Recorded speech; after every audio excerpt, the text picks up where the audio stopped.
What's up YouTube, it's the man with blue here, and today I've got a fairly requested video. I did a top 20 video a while back. I did it in 2 parts, and it was a bit long really. I mean, one of them went on for half an hour and the other for about 15 minutes, and I thought it was a bit too long. It wasn't getting many views because of how long it was. I didn't think people really wanted to sit through that long, and I do regret doing that video, so I will be deleting it soon. I'm going to be doing my top 5 in this video, and it gives me a chance to talk about the films a bit more as well. This video, this is a very, very hard video to construct. Doing a top 5 is extremely hard, bearing in mind the amount of films us lot have seen in this community. So it was very hard to do a top 5, but very hard, but very possible as well.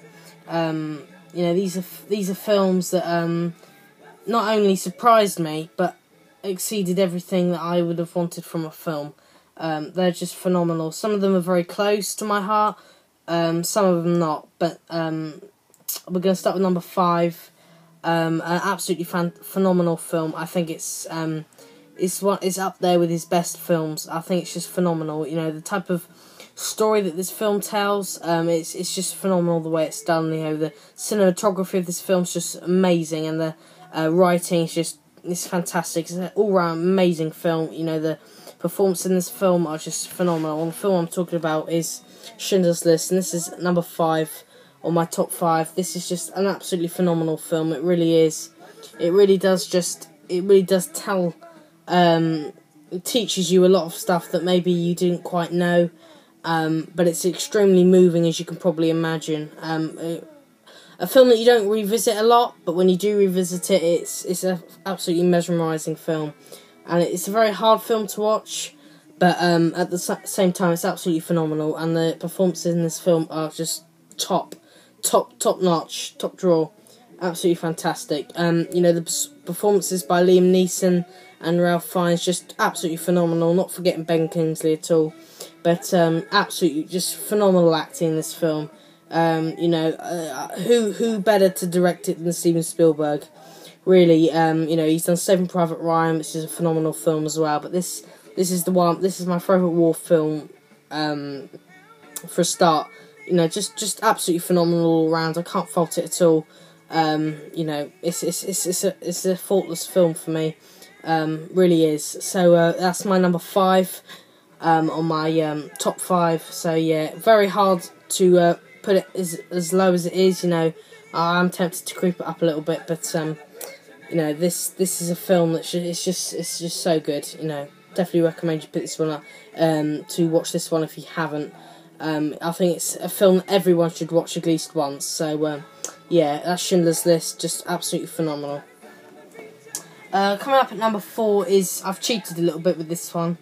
Because it's not just one film, it's 3 films. I couldn't choose one, because even though they're 3 films, they work as one, if you know what I mean. And, I may as well show you now. It's the Lord of the Rings, the trilogy. This is the extended one, this one. But, yeah, I couldn't choose one, unfortunately. I just couldn't. I find them all just phenomenal films. They really, really are. But, even though they all work, even though they're 3 separate films, they kind of work as one, so I had to just do the Lord of the Rings trilogy.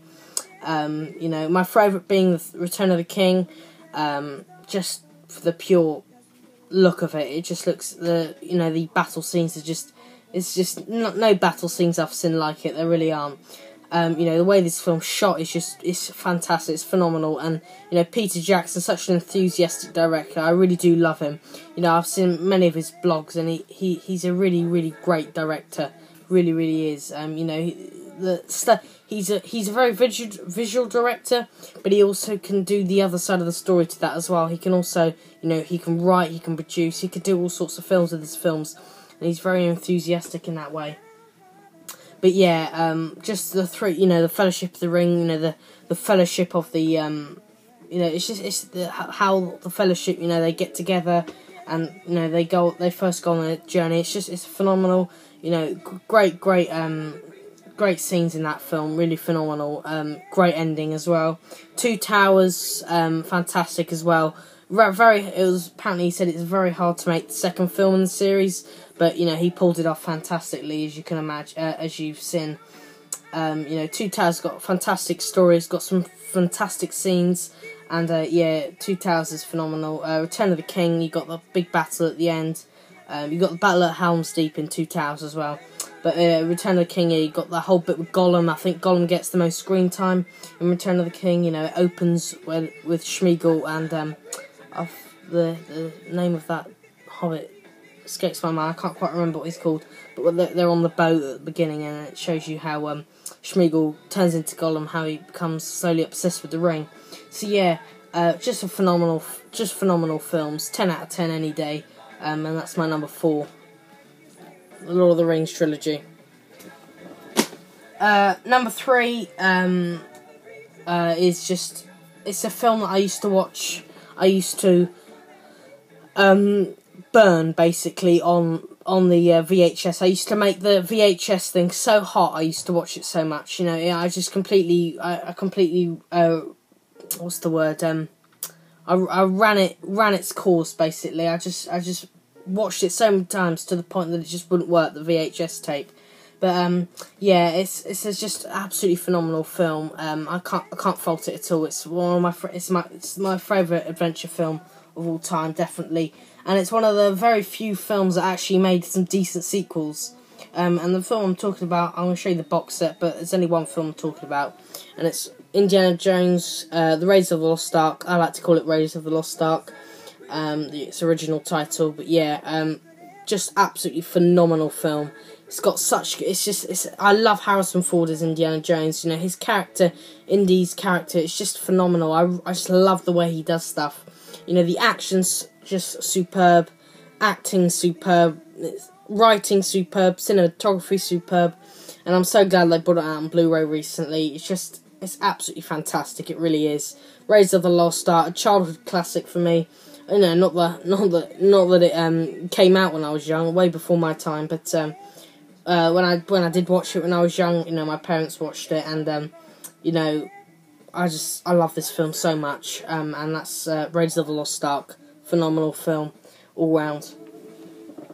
Number 2, I've cheated a bit again. I've used 2 films. They're in the same trilogy, but I can't quite label it on one or the other. I can't do one or the other. I love them both exactly the same. So I'm sorry, but number 2 is a joint second as well. And I'm talking about The Dark Knight and The Dark Knight Rises. I can't choose. I don't think I ever will be able to choose, but both just equally phenomenal films. But I think if I really, really had to choose one, I'd probably pick The Dark Knight Rises because of the story. But then I love this one because of the Joker. So I will never be able to choose one probably.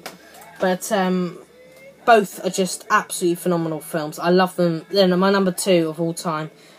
You know, Dark Knight, I saw it in the cinema in 2008.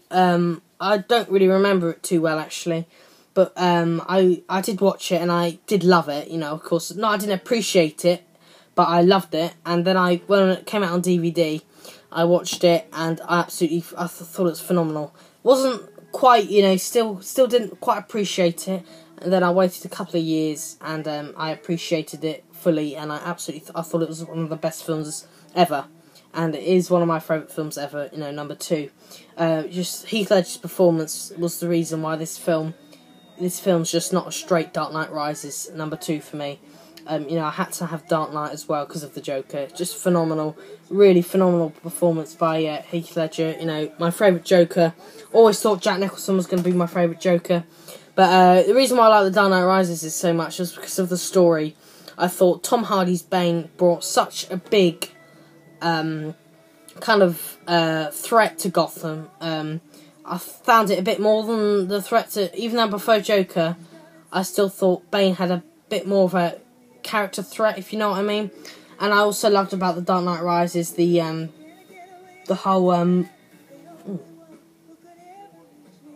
Sorry, I just thought that was a massive scratch on my thing. It's not, it's just dust, sorry. Bit distracting there, but does that look a scratch to you? That one there? There? Yeah, a bit annoyed by that. I don't know how that happened. But, oh no, it's just glue. Sorry. Yeah, it's just glue. Sorry about that. Yeah, I didn't really... That's one of my favourite steelbooks. I didn't want it to get scratched. But yeah, the reason why I like Dark Knight Rises so much is because of Bane, and because of the fact that Batman learned about Bane in that prison. I love the prison scenes. I thought they were so kind of emotional in a way, and I just loved Alfred in this film so much, played by Michael Caine. Just absolutely phenomenal he was. You know, very, very emotional scenes in this film. Really were. Much more than I was expecting. But I saw The Dark Knight Rises in the cinema last year, of course. And I watched it the first time, and I wasn't actually blown away by it. You know, we were all really expecting The Dark Knight 2. And, you know, we didn't get that with The Dark Knight Rises. But I saw it the second time. I went straight to the cinema again. And I thought it was absolutely phenomenal for some reason. The second time I much preferred it for some... I don't know why, but I did. I just thought it was just one of the best films I've ever seen. I thought, right, I've just seen it. It can't be, you know, it's just the hype kicking. And I didn't really think it was the best film of all time. Thought through it. I saw it another 2 times in the cinema. I saw it 4 times in the cinema. And I said, yeah, this is my favourite film of all time. Bought it on Blu-ray. Watched it once. Just incredible. Incredible. I just loved everything about The Dark Knight Rises, I really did. So yeah, so joint second is The Dark Knight Rises and The Dark Knight. Recently picked up those steelbooks, you can check out my reviews of them on my channel. Number 1, if you are hearing the music in the background that I've got playing, if you can hear that, Son of a Preacher Man. And my favourite film of all time is Pulp Fiction. What more is to said about Pulp Fiction? My favourite film of all time, by far. I just can't get enough of this film, I really can't. There's one point where I watched this every night for about a week. I watched it about 7 times. I was on a Pulp Fiction rush, and I think I've got one coming up soon. I've watched this film, no jokes, about 30 times. About 30 times I've seen this film, and not once have I got bored. It's just such a rewatchable film. It's so good. I do not understand people that do not like this film. There's not many, but there's the very few I really don't understand. Sometimes I can, you know, I understand why you didn't like that film. Pulp Fiction, I don't see why anybody wouldn't like this film, apart from the swear words. But it's so good. It's perfect. It really is. It's just, you know, you got such a good balance. You know, I just loved how all these stories, these 4 stories in this film, they all interlink. That is one of my favourite elements of this film.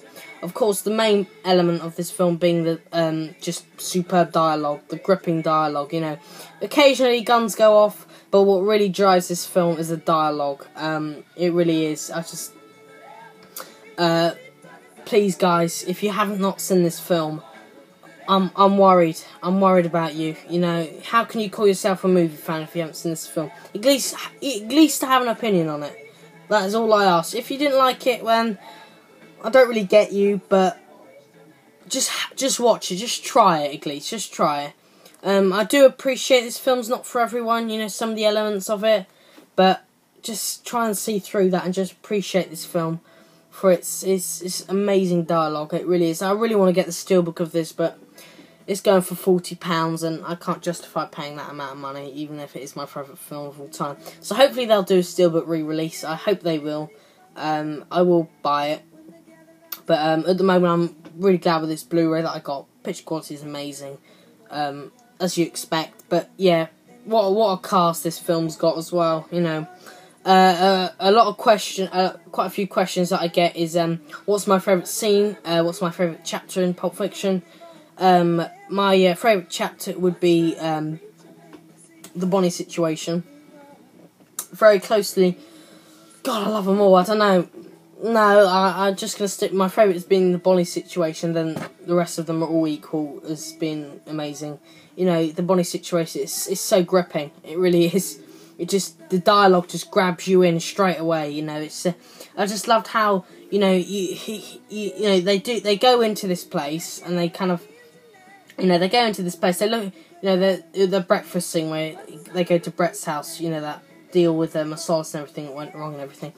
And they go in there, and then it's later in the film you see the insides of that, and then there's that guy in the bathroom. He comes out, and you know everything happens there. But then, you know, in normal films you kind of see all that, but then you never see what happens afterwards. You know, how they deal with all of that with Marvin and everything. And in this film, you do actually deal with it. You do actually see what they do afterwards. And they go in the car, and spoiler alert for those of you who haven't seen it.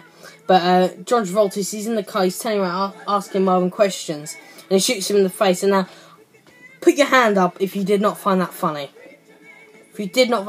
Quentin Tarantino makes violence funny. And I don't want to sound like a serial killer, but he made that scene funny. I was laughing out loud when I first saw it. But, yeah. And then, you know, he shoots Marvin, and then then it'll just skip to the next scene in a normal film. You won't see how they deal with all of that, but in the whole Bonnie situation thing is, they go to Jimmy's, Quentin Tarantino's house, and they, you know, they have to fix everything. They have to, you know, tidy the car and everything with all the blood. They have to depose of the body, and it's really, really interesting.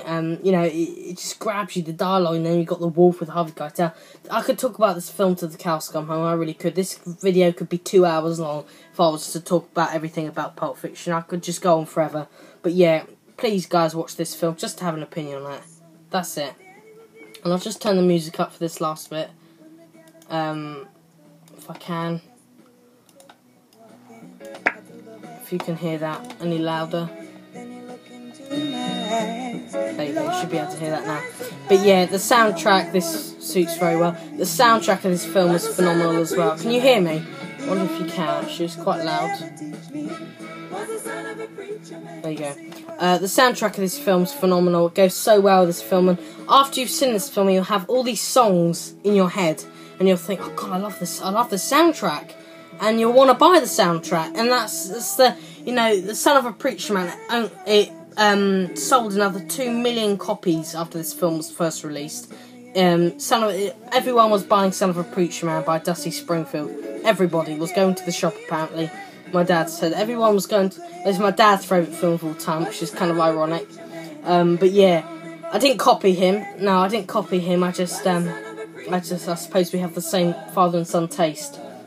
But yeah, you know, you have apparently everyone went to go and buy Son of a Preacher Man at the shop, and everyone bought it, and it sold another 2 million copies or something because of this film. So that just shows you how you know, how well it went with the film. You know, the one scene where Son of a Preacher Man is used in this film, Quentin said in the special features, we've got loads of special features on this one, he said in the special features that he couldn't have made that scene without Son of a Preacher Man in the background, and I just thought that was really, really interesting fact there. But yeah, Pulp Fiction, guys, please go and see it. I've got a movie review of it on my channel, so check that out if you want to know my full thoughts on it. But phenomenal film, guys, my favourite of all time, and yeah, that's Pulp Fiction. So yeah, that's my top 5 list. Number 5 being Schindler's List, number 4 being Lord of the Rings trilogy, number 3 being Raiders of the Lost Ark, number 2 being The Dark Knight and The Dark Knight Rises tied, and number 1 being Pulp Fiction. I'll catch you later, guys.